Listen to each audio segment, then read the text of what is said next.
This month's video theme is short rows. As always, if you'd like to jump right to a particular spot in the video, there are direct links down in the description. Many patterns use short rows for vertical shaping in the same way that they use increases and decreases for horizontal shaping. That shaping might be near the edges, which would cause them to curve outward or inward, or they might be in the center of the fabric, leaving the edges horizontal and providing three-dimensional contouring at the point where the short rows occurred. A classic example of this would be the short row sock heel. So this week I'm going to compare 7 different short row techniques so that we can see how they are similar to each other and how they are different. Next week I'll talk about how you can substitute your favorite short row method into a pattern that calls for a different short row method. In week 3, I'll explain the basics of adding short row shaping to a pattern that doesn't call for them. And finally, in the last week this month, I'll demonstrate 3 different short row sock heels that all use German short rows.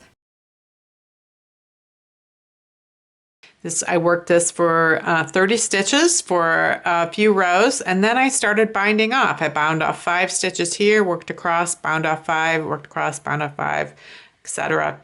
And then finally bound off the 10 stitches in the middle. Now that creates a piece of fabric that's shorter at the ends, a little bit longer toward the center, and in the very center it's the longest of all. But it's not a terribly attractive edge if you want this edge to remain exposed, and it doesn't solve the problem of if you don't want the extra length at the end, but you want it somewhere in the middle of the fabric instead. So this is where short rows come in. The simplest method of working short rows would be to start with your 30 stitches, work across all of the stitches for a couple of rows, and then you start working across the row, but you stop short of the end. In here we're going to stop 5 stitches short of the end. We're just going to turn, and then we're going to go back in the other direction until we're 5 stitches short of this end. Then we just turn, work until you're 5 stitches short of where the previous turn, so 10 stitches short of the end, turn, work until you're 5 stitches short of this turn, or 10 stitches short of the end, turn, and now you're going to start working in longer rows again. You're going to work all the way to the end. So you're going to pass this turning point, you're going to pass that turning point, now you've gotten all the way to the end, and now you can turn and work across all of the stitches, and at this point you'll work across that turning point and that turning point all the way to the end. And from there you can work more rows if you want, or you can just bind off, and that will give you a piece of fabric. This one's worked in garter stitch, and it gives you a piece of fabric that's shorter at the ends and longer in the middle. You can see these turning points here. Garter stitch is a very horizontal stitch pattern. It's got these ridges, so you can see where the ridge ends here and the ridge ends here, each of those places. And some people will say, well, there are also holes, and if you look at those points, you can maybe see the little hole.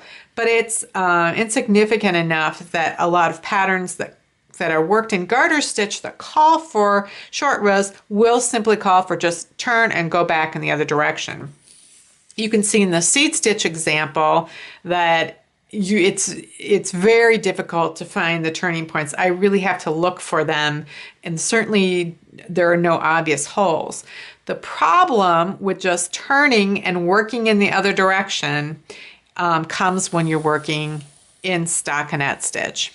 So if you look at these turning points right here, they're very obvious, but it's not obvious because there's a hole there. It's obvious because there's a bump there.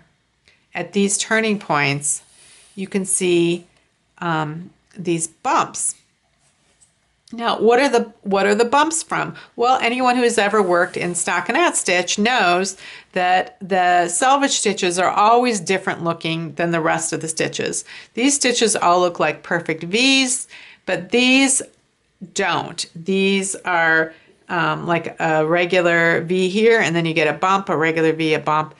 So all of the stitches across the row are connected to their neighbors, except for the edge stitches. This one is only connected to this stitch, and then the first stitch of the next row is worked into the last stitch of the previous row, and that's where you get the twisting and you get the bump. So when you are working across stockinette fabric and then you just stop in the middle of a row and turn and go back in the other direction, you get one of these selvage stitch pairs right in the middle of the fabric. So this is where short row techniques come in. They're not really, they are trying to manage the whole, but more importantly, they're trying to manage that selvage stitch bump. The easiest way to handle the selvage stitch bump is to simply turn the work like you did before, and then slip that stitch, and then work back. So here, this swatch was worked by slipping the stitch after turning the work. And again, the hole isn't really obvious, but the turning points still are, because these slip stitches tend to be a little bit enlarged and sloppy looking. So they've solved the selvage stitch issue and kind of the hole, but they haven't really solved the problem of trying to make sure all the stitches look as much alike as possible. So then we get into more advanced techniques, and the more advanced techniques require you to do something at the turning point and then do a follow-up task when you return to that turning point when you're working in the longer rows again. So this swatch has 7 different short row techniques. And the first 2, this is the simple just turn and go back, and this is the simple turn, slip the stitch, and go back. And what we can notice here is, because these are done in contrast, it's a little easier to see. So after the turning point, this white row becomes that stitch, and this white row becomes this one. So the transition goes from 4 stitches to 2 stitches.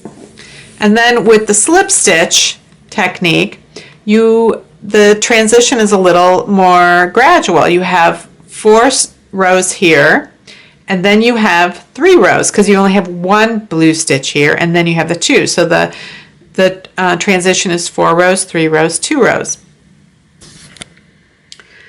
So now we can look at some of the more advanced techniques. These 3 techniques right here, we've got the wrap and turn short row, the yarn over short row, and then we've got the shadow wrap short row. And what these all have in common is that they deal with that selvage stitch.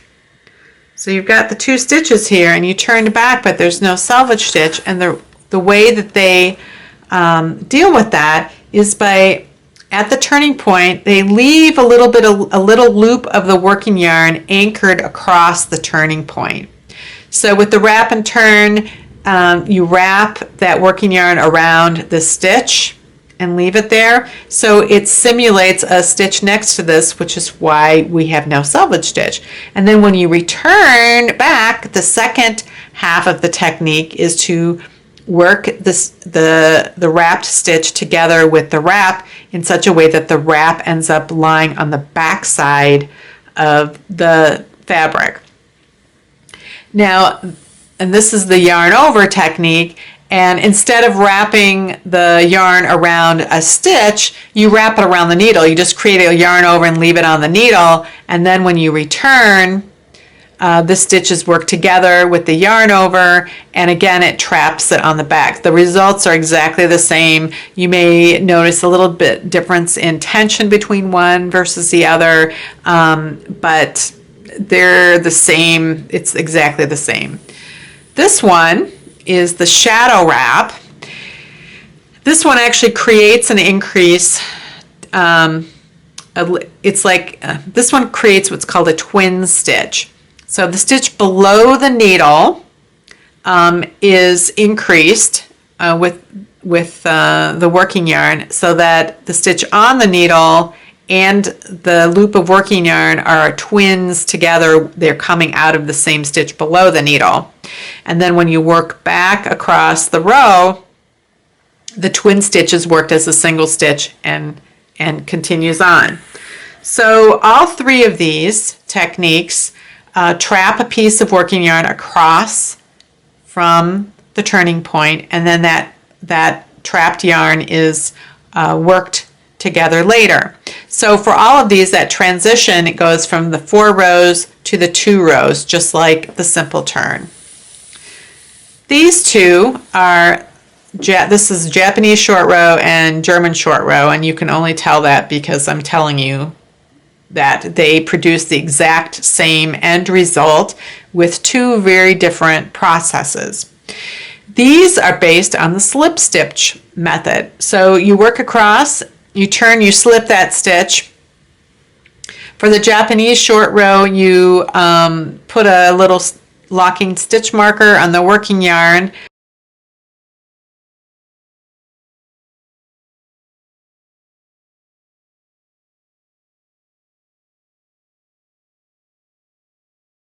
And so the stitch marker that's sitting on the working yarn allows you to pull the running thread between these two stitches up onto the needle when you return. And that pulls any extra slack out of the slip stitch. And so that when you work it together, then the stitch becomes the same size as all of the others because you've pulled that slack out of it.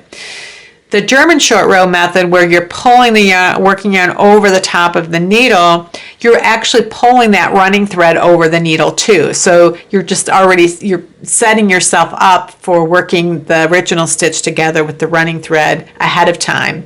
And so when you return back, you have a double stitch that you just work as a single stitch.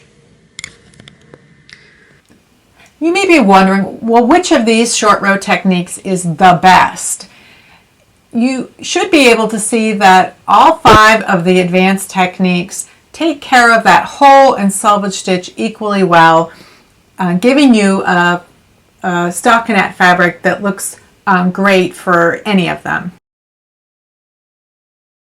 As with any knitting situation in which I have several choices of techniques, I tend to prefer the technique that I can remember, that I can easily execute, and which I like the result. When I use that approach, usually 95% of the time my preferred technique can be used. And there's always a small number of situations in which I will have to use an alternate technique that I don't typically prefer as much, but which is ideal for a given situation. So I hope you'll join me next week when I show you how to substitute your favorite short row technique into a pattern that calls for a different technique. Thanks for watching.